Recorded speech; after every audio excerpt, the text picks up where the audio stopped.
안녕하세요. 하이제입니다. 에어 프레미아 공채가 7월 예정되어 있습니다. 오늘은 면접을 준비하는 지원자들이 기본적으로 이해해야 하는 너무 중요한 기업의 스토리와 더불어 대표님의 여러 인터뷰 내용과 국제선 정기 취향 간담회 브리핑 내용을 통해 대표님께서 추구하고 전달하고 싶은 기업의 이미지와 방향성을 이해해보는 굉장히 중요한 영상을 전달해 드리겠습니다. 이 영상의 내용을 기반으로 홈페이지 내에 여러 내용들을 이해하신다면 분명히 회사가 추구하는 방향성과 일치하는 자소서와 면접 답변을 준비하실 수 있다고 생각합니다. 내용이 너무 많아서요. 오늘의 영상 이후 기회가 된다면 에어프레미아의 경영 철학과 브랜드 스토리를 재해석하며 여러분들께서 스토리를 풀어내셔야 하는 구체적인 방향성을 담은 추가 영상을 준비해 보도록 하겠습니다. 대표님께서 정의하고 고객들이 이해하기를 바라는 정확한 방향성을 아래의 질문들을 통해 이해해 보고자 합니다. 대표님이 강조하시는 하이브리드의 정의, 프리미엄 서비스를 하면서 어떻게 합리적인 가격을 제시할 수 있는지에 대한 답변, 에어프레미아가 코로나의 위기를 어떻게 넘어섰는지에 대한 방법, 구체적인 사업 현황, 에어프레미아만의 장점 및 차별화, 에어프레미아의 비전과 목표, 두 대형 항공사의 합병이 에어프레미아에게 주는 기회에는 어떤 것들이 있는지, 에어프레미아만의 브랜드 철학, 고객님들이 에어프레미아를 어떤 이미지를 이해하기 원하는지, 또한 항공 공동체 가입 계획, 화물기 도입 계획, 중장기 로드맵과 비전에 대해 대표님의 답변을 기반으로 저의 인사이트도 함께 전달하도록 하겠습니다. 먼저 위의 내용을 이해하시기 위해서 필요한 정의 및 회사의 기본 스토리를 먼저 시작하도록 하겠습니다. 에어프레미아는 인천국제공항을 허브로 운항하는 6주년을 맞이한 대한민국의 하이브리드 항공사입니다. 일정 수준을 유지하면서도 이용자의 효용이 낮은 서비스를 선택적으로 감축하여 국적 양대사보다 낮은 비용 구조를 통해 차별화하는 하이브리드 전략을 내세우고 있습니다. 참고로 프레미아는 영단어 프리미엄의 복수형입니다. 그러므로 수많은 프리미엄 서비스를 한다는 뜻이라고 이해하시면 되겠습니다. 중장거리 노선 전문 항공사를 목표로 하여 인천발 국제선만 운행 중이에요. 정기편으로는 미국 LA, 일본 도쿄, 태국 방콕, 미국 뉴욕, 샌프란시스코가 있고요. 그리고 스페인 바르셀로나, 방글라데시 다카의 부정기편을 운항 중이며 노르웨이 오슬로에 2024년 6월 11일부터 운항을 개시할 예정입니다. 2023년 5월 말 에어프레미아가 뉴욕 노선에 취항하면서 대한민국 내 역대 저비용 항공사의 노선 중 최장거리 노선을 운행하게 되었습니다. 합리적인 가격에 프리미엄 좌석을 제공한다는 하이브리드 서비스 캐리어 항공사입니다. FSC 풀 서비스 캐리어처럼 퍼스트 클래스나 비즈니스 클래스를 두지는 않지만 프리미엄 이코노미가 부과된 2클래스로 구성하고 있습니다. 또한 보잉 737이나 에어버스 320 같은 소형 기종도 아니고요. 1호기부터 통 크게 중대형 기종인 보잉 787 드림라이너로 시작을 했습니다. 이를 차후 메이저 항공사로 발돋움하기 위한 준비 단계로 해석하기도 하는데요. 참고로 2025년까지 기재 10대 목표로 하고 있습니다. 첫 국내선 운항 당시 클래스 불문 모든 승객에게 와이파이를 무료로 제공하는 매우 차별화된 서비스를 제공하기도 했었습니다.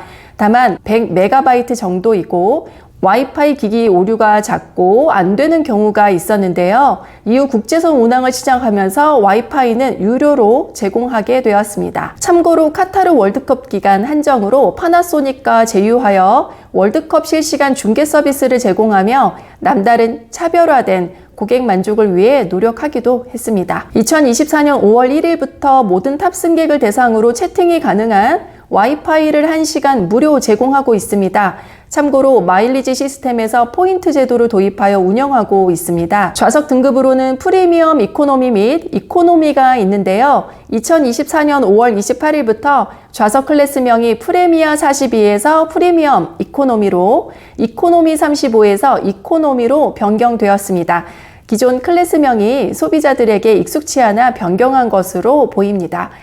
에어프레미아에서 가장 좋은 등급인 프리미엄 이코노미 클래스로 좌석 간격이 42인치입니다. 이 정도면 대한항공의 보잉 737-900과 아시아나항공의 A321에 달려있는 우등고속형 비즈니스석 정도의 좌석 간격으로 굉장히 넓습니다. 메이저 대한항공처럼 중대형기에 부착된 모든 좌석은 레카로 제작의 가죽 재질 좌석을 장착했는데요.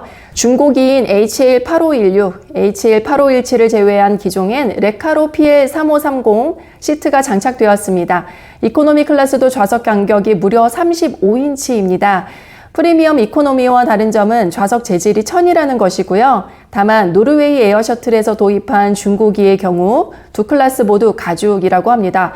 특정 항공기의 좌석 간격이 LCC 수준으로 좁기도 하지만 도쿄 등 단거리 노선 중심으로 투입되고 있고 현재 홈페이지를 통해 중고기도 개조하여 원래 에어프레미아의 좌석 배치로 변경할 예정이라고 확인을 할 수 있었습니다.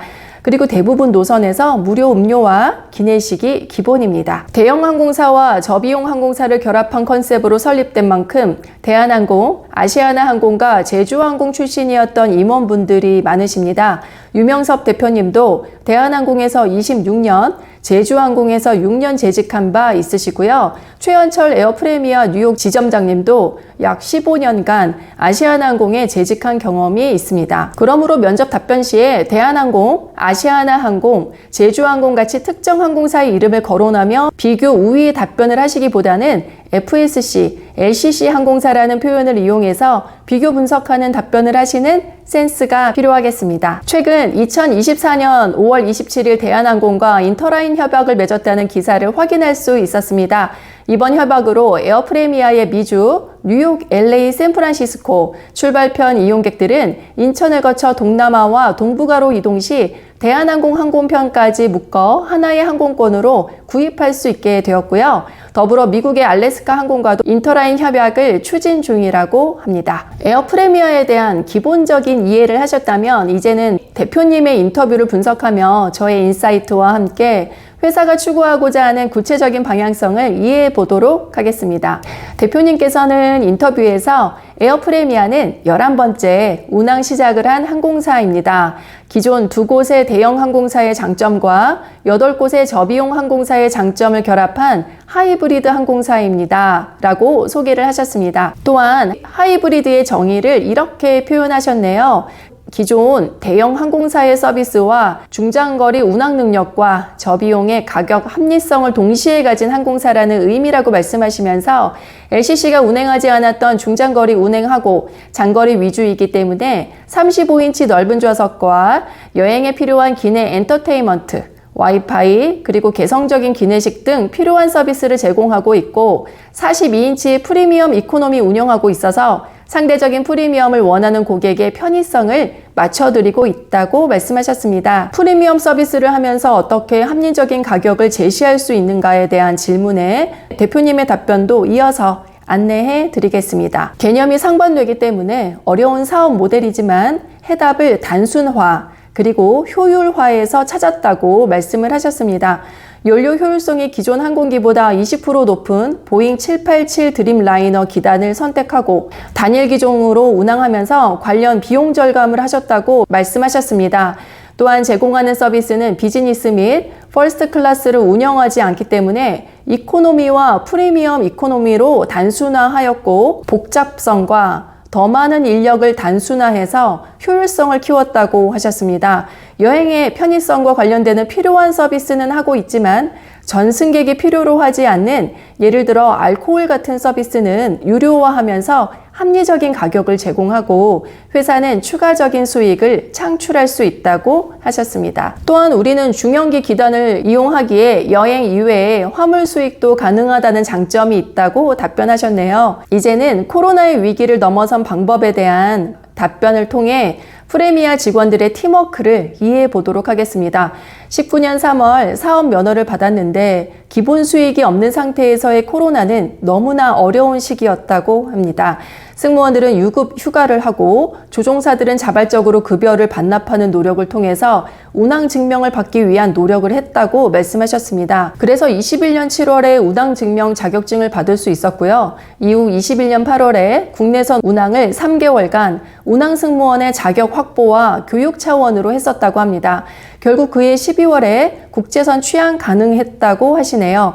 이를 통해 직원들의 회사를 사랑하며 지키고자 하는 마음과 팀워크를 위해 헌신했던 스토리를 이해할 수 있었는데요. 선배님들의 헌신과 노력을 이해하는 후배의 마음을 전달하고 사랑과 헌신의 자세로 팀워크를 위해 노력하는 자세를 전달한다면 에어프레미아만의 팀워크 답변이 될 수 있다고 생각합니다. 구체적인 사업 현황에 대한 질문에는 드림라이너 787의 평균 기령은 3년 미만으로 안전성 보장과 운영 효율성 좋은 친환경 소재의 항공기라고 하셨습니다. 또한 2025년까지 열대 운영 계획이라는 포부도 밝히셨습니다. 에어프레미아만의 장점 및 차별화에 대한 질문에서는 장거리 노선을 운행한다는 점, 그리고 합리적이고 편안함을 제공할 수 있다는 것이 프레미아만의 장점이라고 말씀하셨네요. 단거리 노선은 경쟁이 치열한 데 비해 대형 항공기의 합병 이슈로 에어프레미아가 장거리 신규 진입 기회 확대 예상된다고 말씀하시면서 또한 여행 트렌드가 고급진 장거리로 전환되고 있다고 보고 이 점 또한 기회라고 생각한다고 말씀하셨습니다. 단일 기종으로 정비 운영 효율성이 높고 퍼스트 클래스로 운영하지 않으므로 줄일 수 있는 인력이나 비용의 단순화가 합리적인 가격을 이끌어낼 수 있다고 다시 한번 강조하시며 말씀하셨습니다. LA 노선이 180만 원 정도인 타 항공사에 비해 프레미아는 80만 원대에도 수익성을 만들 수 있다며 편안함이라는 장거리 특화된 항공사에 어울리는 서비스를 하고 있고 이를 위한 35인치와 40인치는 전 세계에서 가장 넓은 좌석으로 확인된다고 하시며 이런 편안함이 에어 프레미아만의 장점이라고 생각한다고 강조하셨습니다. 그리고 기내식의 차별화, 그리고 객실 승무원의 서비스도 좋아서 고객 만족이 높았다며 고객 만족의 원인을 분석해 주셨습니다.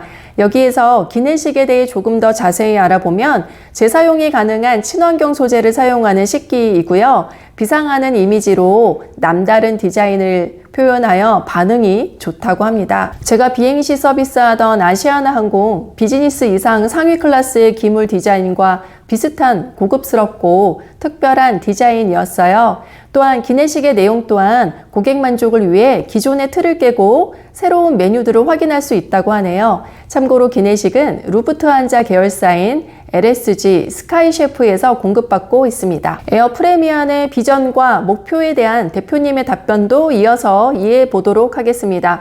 유가가 하락한다고 하더라도 우크라이나와 러시아 전쟁으로 항공료는 높고 환율도 항공사에 긍정적이지 못한 상황이라고 말씀하시면서 코로나 기간 재무적인 손실이 많았기 때문에 항공업과 더불어 새로운 사업 계획을 세워야만 살아날 수 있다고 분석을 하셨습니다. 하지만 첫 사업 구상 시에 생각하지 못했던 양사 합병이라는 상황은 경쟁 완화를 위해 제3항공사 진입이 필수적이기 때문에 프레미아에게 희망적으로 진행되고 있다고 하시며 장거리 노선 확대에 긍정적으로 생각하고 있다고 밝히셨습니다.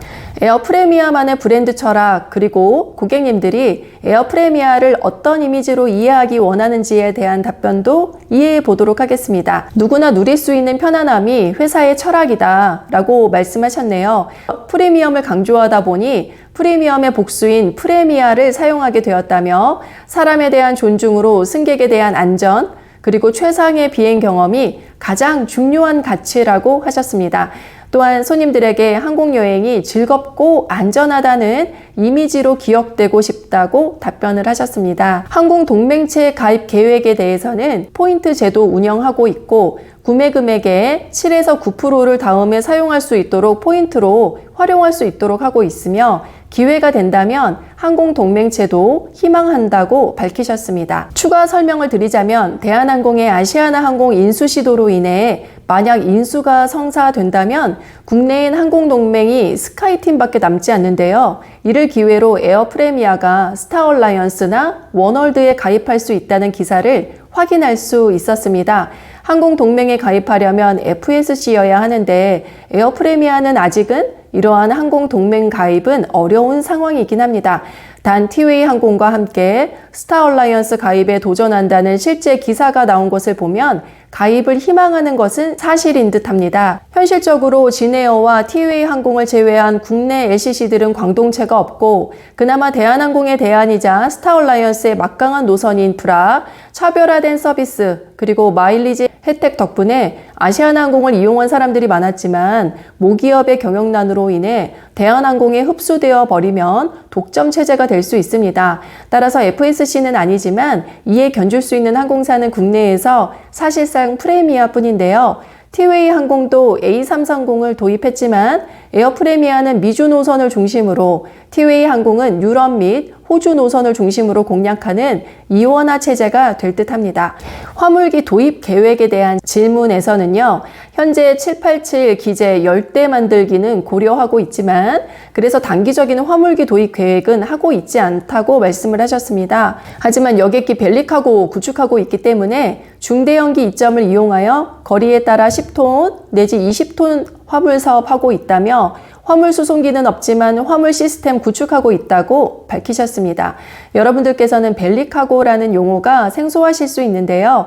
전용 화물기는 아니지만 여객기 하부 공간에 탑재하는 화물을 의미합니다. 이어서 중장기 로드맵과 비전에 대해 답변 알아보겠습니다. 효율적인 네트워크 구성이 목표라고 하시면서 기제 열대 이전에 미주, 유럽, 아시아 효율적인 구축이 단기적인 목표이고 2024년부터 수익성 창출 시기를 시작으로 열대의 항공기를 효율적으로 운항하는 목표를 가진다며 더불어 편안하고 즐거운 여행, 안정성으로 신뢰받는 항공사가 되기 위해 안전에 대한 투자, 열심히 할 것이라는 비전도 밝히셨습니다. 추가 설명을 드리자면 기재수에 비해 취향지를 과도하게 늘린다는 지적도 확인할 수 있었는데요. 현재 에어프레미아 기재는 5대이지만 부정기편까지 더한 취향 예정지는 무려 8곳에 달합니다.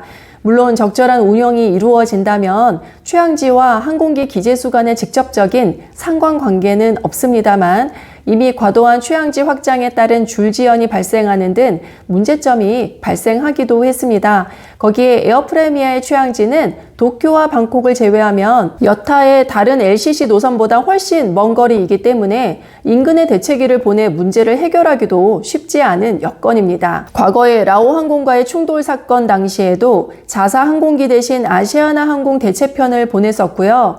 현재 운행 사정도 장거리 취향으로 스케줄당 길이는 더욱 길어졌습니다.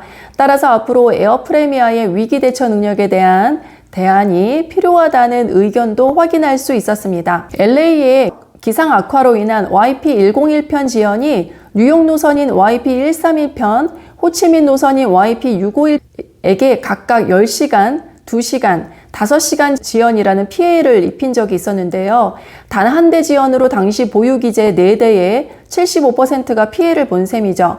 그럼에도 불구하고 취향지가 늘어나고 있는데요. 이는 대한항공과 아시아나항공 간 합병으로 운수권과 슬롯 재배분 시 중형 기재를 가장 많이 보유한 LCC라는 이점을 위한 전략의 연장선상인 것으로 해석할 수도 있습니다. 최근 기자간담회를 통해 항공기를 추가 도입한다고 밝히셨고요. 현재 항공기 리스료 급등이나 보잉 787의 제조 공정 결함으로 인한 인도 지연 상황에 대한 언급이나 대응 방안은 없었습니다. 거기에 취향지도 공격적으로 확장한다고 밝혀 항공기 추가 도입으로 인한 안정적인 스케줄 운영을 위한 노력이 필요해 보이기도 합니다. 이런 점들을 고려해 신규 취향지는 취향지 근처에 단거리로 준비하는 것도 좋겠습니다. 물론 위의 문제점들을 언급하시지 말고요. 기재수와 취향지 수를 고려하여 취향지 선정을 했다는 긍정적인 내용의 답변을 준비하셔야 되겠죠. 긴 내용을 이해하시느라 너무 수고 많으셨습니다. 홈페이지를 통해 확인할 수 있는 회사가 사용하는 여러 표현들이 있죠. 예를 들어서 당연한 것을 의심하고 끊임없이 고민하는 고객 서비스, 이런 내용들은 특별한 기대 상황에 대한 이해를 기반으로 그리고 깊은 남다른 서비스 마인드를 바탕으로 회사가 원하는 방향으로 재해석하는 노력이 중요하고 필요합니다. 이런 한 끗 차이가 자소서에서 그리고 면접장에서 남다른 각인이 되고 한 번 더 보고 싶은 이미지를 전달할 수 있습니다. 에어프레미아를 준비하시는 여러분들을 진심으로 응원하면서 도움드릴 수 있는 영상으로 다시 오도록 하겠습니다. 오늘도 감사합니다.